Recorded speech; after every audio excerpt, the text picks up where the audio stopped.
और shelter home में तो जो भी महिलाएं रहती है, बच्चियां रहती है, वो मुसीबत की मारी ही रहती है। देखिए, मैं अभी भविष्यवाणी कर देता हूँ आपके चैनल पर, इसमें कुछ होगा नहीं इस कांड में। सरकार जब ऐसा कोई कांड होती है तो सरकार किसी एक दो कमज़ोर लोगों को बलि का बकरा बना देती है। कोई घर से भटकी हुई है, कोई अनाथ बच्चियां हैं, किसी को कोर्ट ने वहां भेजा है, कोई विक्षिप्त महिला मिल गई, इसी तरह की है। और उसमें 34 बच्चियों के साथ रेप की बात आई थी, पूरा हिंदुस्तान हिल गया था। और उनसे बच्चियां मिलने गई तो उन्होंने मुलाकात तक नहीं की, कहा कि ये सब बस पॉलिटिक्स होता है। इसका मतलब कि समाज कल्याण विभाग के जो अधिकारी एकदम कुंभकर्ण की निद्रा में बंद कमरे में मुख्यमंत्री से गुफ्तगू करता है। तो कभी आनंद मोहन के जूते चमकाते हैं मुख्यमंत्री, कभी अनंत सिंह के जूते चमकाते हैं।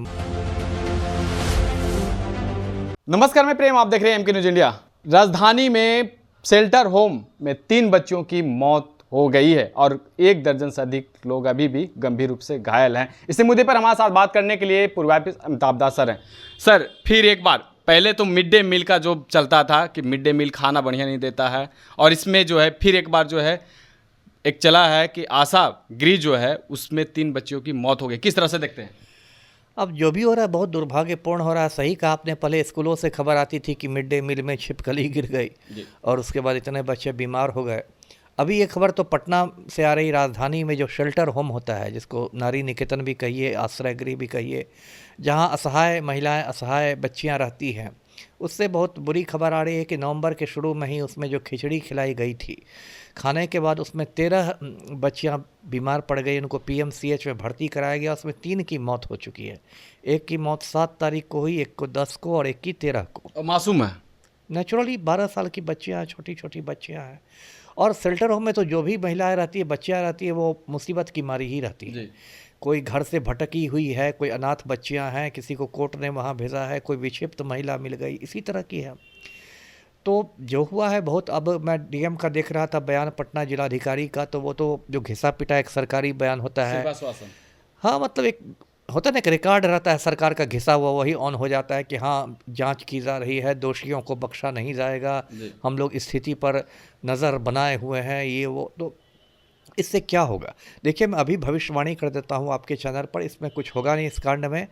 सरकार जब ऐसा कोई कांड होती है तो सरकार किसी एक दो कमज़ोर लोगों को बलि का बकरा बना देती है। इस केस में भी होगा, एक दो कोई पकड़ा जाएगा रसोइया को, है ना, जो गरीब आदमी होगा, जिसके आगे पीछे नहीं कोई होगा पैरवी वाला, उस रसोइया को निलंबित कर देंगे, ये लोग बर्खास्त कर देंगे, हो सकता है जेल भी भेज दें ज़्यादा जोश आ जाए तो। और उसके बाद इस मामले पर मतलब पटाक्षेप हो जाएगा, पर्दा गिर जाएगा। जबकि देखिए, ये बिहार में पूरा पैटर्न हो गया है शेल्टर होम का। दर्शकों को याद होगा 2018 में, 6 साल पहले, इसी बिहार में मुजफ्फरपुर बालिका गृह कांड हुआ था। वो भी एक शेल्टर होम था और उसमें 34 बच्चियों के साथ रेप की बात आई थी, पूरा हिंदुस्तान हिल गया था।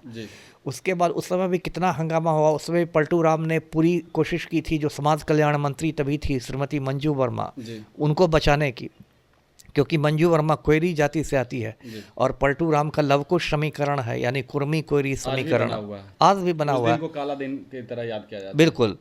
तो वो बचा रहे थे मंजू वर्मा को। बाद में जब सीबीआई ने मामले को हाथ में लिया और ब्रजेश ठाकुर का मोबाइल का खंगाला गया, तो पता चला कि ब्रजेश ठाकुर ने 17 बार बात की मंजू वर्मा के पति चंद्रशेखर वर्मा से।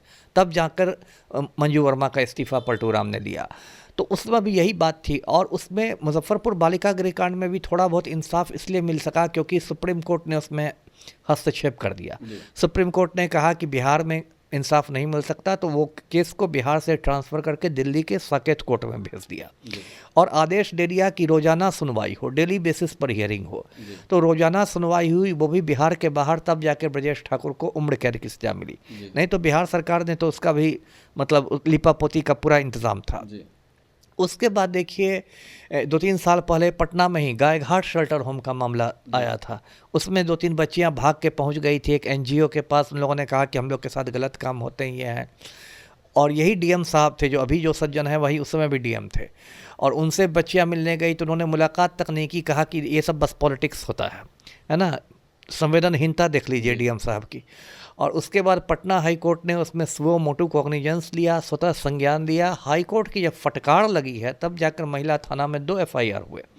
लेकिन उस मामले में भी धीरे धीरे मामला ठंडे बस्ते में चला गया, अब किसी को नहीं पता चला इसमें क्या एक्शन हुआ है, फाइल खुली है कि बंद हो गई, क्या हो गया, किसी को नहीं पता। अब देखिए उसे लगा ये मामला आ गया, जहरीली खिचड़ी वाला मामला। अब ये सब क्यों होता है? देखिए मैं बता दूं दर्शकों को, ये जितने शेल्टर होम रहते हैं ये समाज कल्याण विभाग के अधीन काम करते हैं, उसके द्वारा संचालित होता है। अब तक समाज कल्याण मंत्री का कोई आधिकारिक बयान नहीं आया है इस मुद्दे पर, ना ही उनके प्रधान सचिव का कोई आधिकारिक बयान आया है। और पलटू राम से पूछिएगा तो उनको तो पुरानी अदा है, वो तो बोले कि हमें तो पता ही नहीं है। अच्छा मैं पता करता हूँ जरा, आइए कह के कार में घुस जाएंगे, तो होगा इसमें कुछ नहीं। जबकि कायदे से मतलब गाय घाट वाले में मामला में पता चला था कि इसमें जो सीसीटीवी कैमरे लगे हुए थे महीनों से खराब थे। ऐसा कैसे हो गया? इसका मतलब जानबूझ के खराब किए गए थे। ये जो सीसीटीवी कैमरे की जो बातें कर रहे हैं वो हर एक जगह पे अगर कोई घटना घट जाती है, या तो वो उसका डिस्क खराब हो जाता है, उसका कैमरा खराब हो जाता है, या वो उसमें जो है इलेक्ट्रिसिटी जो है पार नहीं होता है। बिल्कुल, मतलब जो उसका मकसद था सीसीटीवी का, वो मकसद नहीं पूरा होता है। सीसीटीवी का क्या मकसद है? कोई शोभा की वस्तु तो है नहीं, उसका मकसद है कि जो आए जो जाए सुरक्षा के लिहाज से। तो ये है। अब कई महीने खराब हो गए, एक दिन खराब की बात समझ आ सकती है कि मिस्त्री को बुलाने आने में लग गया कुछ घंटे, कई महीने खराब है, इसका मतलब कि कोई मॉनिटरिंग नहीं हो रही है। इसका मतलब कि समाज कल्याण विभाग के जो अधिकारी एकदम कुंभकर्ण की निद्रा में है ना, कि राजधानी लोकल राजधानी में भी वो नहीं जाके देख सकते हैं, सीसीटीवी कैमरा को चेक नहीं कर सकते हैं। ये तो बिल्कुल दंडनीय भूल है ना, लापरवाही है। फिर यहाँ भी मान लीजिए ये जो भोजन अब कहा जा रहा है कि फूड पॉइजनिंग हो गई इसलिए खिचड़ी से लोग मर गए। अब देखिए फूड पॉइजनिंग में तो सामान्यतः होता है लोगों को उल्टी हो जाती है या कुछ पेट खराब होता है, पेट दर्द होता है। यदि जान चली गई तो ये तो बहुत गंभीर फूड पॉइजनिंग है। इसका मतलब तो बिल्कुल कोई जहरीली चीज़ थी, या तो जानबूझ कर दी गई थी, या पता नहीं जैसे भी हो दुर्घटनावश में कोई बहुत जहरीली चीज़ मिली तो जान ही चली गई। तो ये कितनी बड़ी लापरवाही है। कौन इसके लिए उत्तरदायी? इसके लिए तो आपको फिक्स करना पड़ेगा। खाली रसोईया की गर्दन फंसाने से काम नहीं होगा। इसमें तो जो बड़े बड़े पदाधिकारी हैं उनसे पूछा जाना चाहिए कि आपने आखिरी बार कब निरीक्षण किया था। यदि बीच में समाज कल्याण विभाग के अधिकारी जाते रहे, कभी मान लीजिए भोजन ही चख लें कि कैसी दाल है, कैसा चावल है, कैसी सब्जी दी जा रही है, या कभी बच्चियों से बात कर ले, सीसीटीवी कैमरे की पड़ताल कर लें, तो एक भय बना रहेगा ना कि हम पर हमारी जांच होती रहती है। यहाँ तो बिल्कुल मतलब अराजक स्थिति है। ऐसा तो नहीं लग रहा है कि कैटरिंग का जो काम करते हैं वहाँ खाना जो बनाते हैं तो कुछ ऐसा कि क्वालिटी के अनुसार जो मिलना चाहिए उसे डल लाते हैं, और जो जिस तरह सुरक्षा से उसको ढक कर रखना चाहिए या ओपन एरिया में रखते होंगे? यही सब है ही ना। देखिए कोई भी होता है, या इतना भ्रष्टाचार है सिस्टम में ना कि मान लीजिए जिस चावल का बिल पास होता होगा, जिस दाल का बिल पास होता होगा, वो चावल कागज़ पर दिखाता होगा कि बहुत उत्तम किस्म का चावल है या दाल बहुत उत्तम किस्म की है, और जो आपूर्ति होती होगी वो बिल्कुल एकदम सड़ी गली दाल जो मतलब जानवरों के खाने के लायक भी नहीं हो, या सड़ी हुआ चावल की आपूर्ति होती होगी, और इसी में ये लोग मुनाफा कमाते हैं। और पूरा इनका मतलब एक गठजोड़ रहता है। सब भ्रष्ट नेता शामिल हैं, भ्रष्ट अधिकारी हैं, भ्रष्ट सप्लायर हैं, भ्रष्ट ये हैं, चैनल बना हुआ पूरा चैनल है ना। तो उसके बाद क्या है कि इसमें कौन शिकायत करेगा? देखिए शेल्टर होम में जो भी लड़कियां रहती हैं वो तो बहुत भय के माहौल में रहती है ना, क्योंकि उनके पास और कोई विकल्प नहीं रहता है कि घर जाने का विकल्प नहीं रहता। वो तो एक तरह से कैद खाने में रहती हैं, और उनसे ये उम्मीद करना कि वो शिकायत करेगी खराब भोजन का, ये उम्मीद करना गलत है, क्योंकि ये तो पानी में रह के मगर से बैर वाली बात हो जाएगी। जिस शेल्टर होम में रह रही है उसी के संचालक की वो ये कर देगी शिकायत, तो उसको उसी के में डेली रहना है। तो वो तो उनसे अगर आप पूछिएगा भी तो बोलेंगे नहीं सब ठीक है, सब ठीक है, ये कर देंगे। तो उसमें तो खुद से आपको पता लगाना होगा कि सच में ठीक है, बीच में जाके उनके भोजन को चखना होगा कि सच में ठीक है कि बात बनाया जा रहा है। जिस तरह से नीतीश कुमार कहते हैं कि महिलाओं की सुरक्षा से लेकर के महिलाओं सुरक्षित है, रात दिन आ सकते हैं, जा सकते हैं, नीचे से लेकर ऊपर तक जो जितने भी आरक्षण की बातें रहीं, आरक्षण भी हमने दे रहा है, सुरक्षा भी दे रहे हैं, तो जब बात आती है कि सुरक्षा के साथ उनके जीवन के साथ, तो इस तरह का जो घटनाएं घटी है, नीतीश कुमार एक तरफ है जो पीएम प्रधानमंत्री के आगे झुक जाते हैं, तो कभी किसी कर्मचारी के आगे झुक जाते हैं। ये सब क्या है? अब इतनी बड़ी घटना हो गई है, इस पर कोई संगीन।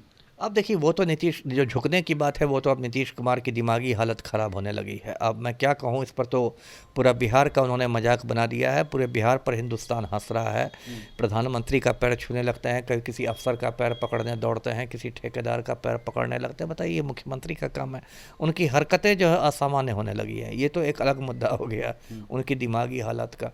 और ये जो आपने कहा कि महिलाओं के लिए किया है, क्या उन्होंने किया है ना, जो कुछ करते हैं नीतीश कुमार माफिया के लिए करते हैं। इसी तस्वीर में देख लीजिए, है ना, अनंत सिंह के ये आज्ञाकारी चपरासी बने हुए हैं।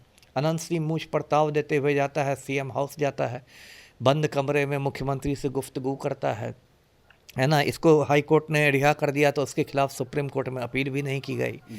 तो कभी आनंद मोहन के जूते चमकाते हैं मुख्यमंत्री, कभी अनंत सिंह के जूते चमकाते हैं मुख्यमंत्री, कभी मनोरमा देवी को टिकट देते हैं, कभी लेसी सिंह को मिनिस्टर बनाते हैं। तो खाली ये माफिया को खुश रखते हैं और फेविकोल लगा के चिपके हुए हैं कुर्सी से।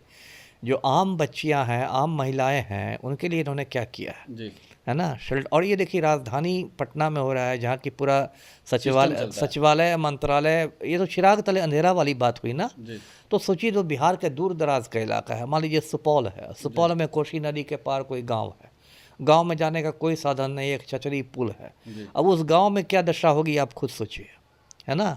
वहाँ तो पता चला कि 100 साल बीत गए, कोई पदाधिकारी पहुंचा ही नहीं।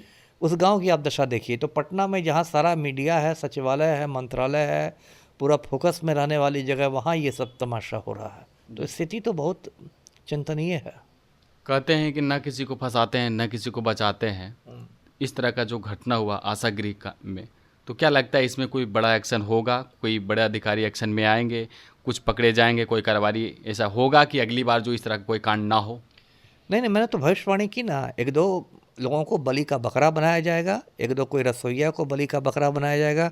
उसमें भी पहले सीएम हाउस पता कर लेगा कि ये कुर्मी तो नहीं है। जब पता चला कि नहीं कुर्मी नहीं है, तब 1-2 रसोइया को निलंबित कर देंगे, बर्खास्त कर देंगे, जेल भेज देंगे, और पूरा जो सिस्टम का ठिकरा है उस गरीब आदमी के सर पर फोड़ दिया जाएगा। जबकि कायदे से यदि किसी दूसरे देश में ऐसी घटनाएं होती ना, तो अब तक समाज कल्याण मंत्री का इस्तीफा हो जाता, नैतिकता के आधार पर, है ना। नैतिकता के आधार पर समाज कल्याण मंत्री इस्तीफा दे चुका रहता है। लेकिन यहाँ तो अब मैं क्या कहूँ, लोग थेथर हो गए हैं। समाज कल्याण मंत्री के बारे में मैंने सुना अभी धुआंधार कहीं चुनाव प्रचार कर रहे थे, जो भी सज्जन है समाज कल्याण मंत्री। जी धन्यवाद। तो आपने सुना क्या कुछ कह रहे थे। इनका साफ तौर पे कहना है कि जो इसमें दोषी होंगे वो बख्शे नहीं जाएंगे, वो नहीं होगा। उसमें जो निर्दोष होंगे वो फंसेंगे, क्योंकि जो इसमें देखा जाता है कि क्योंकि एक चेन बना हुआ है, इसके ऊपर कौन है, इसके ऊपर कौन है, तो करेगा कौन करेगा। लेकिन इसमें हो सकता है कि कोई बड़ा एक्शन हो, तो ऐसा उम्मीद लगा सकते हैं, लेकिन ऐसा हो नहीं सकता, ऐसा अमिताभ दास सर कह रहे हैं। लेकिन हमें देखना होगा कि जिस तरह से नीतीश कुमार कहते हैं कि बिहार में महिलाएं सुरक्षित है, उन्हें कोई भी कुछ कर नहीं सकता है। और रही बात की जिस तरह से आशा गृह कांड हुआ है, 3 लोगों की मौत हुई है, 12 लोग अभी भी घायल है। क्या नीतीश कुमार इस कोई बड़ा फैसला लेकर कोई बड़े एक्शन की तैयारी में रहते हैं, या पिछले की तरह शांतिपूर्ण और जो है नीवापोती कर जो है वो सवाल जवाब दे कर जो है बंद कर दिया जाएगा? इस तरह के तमाम खबरें बने रहे, देखते रहे एमके न्यूज़ इंडिया। धन्यवाद।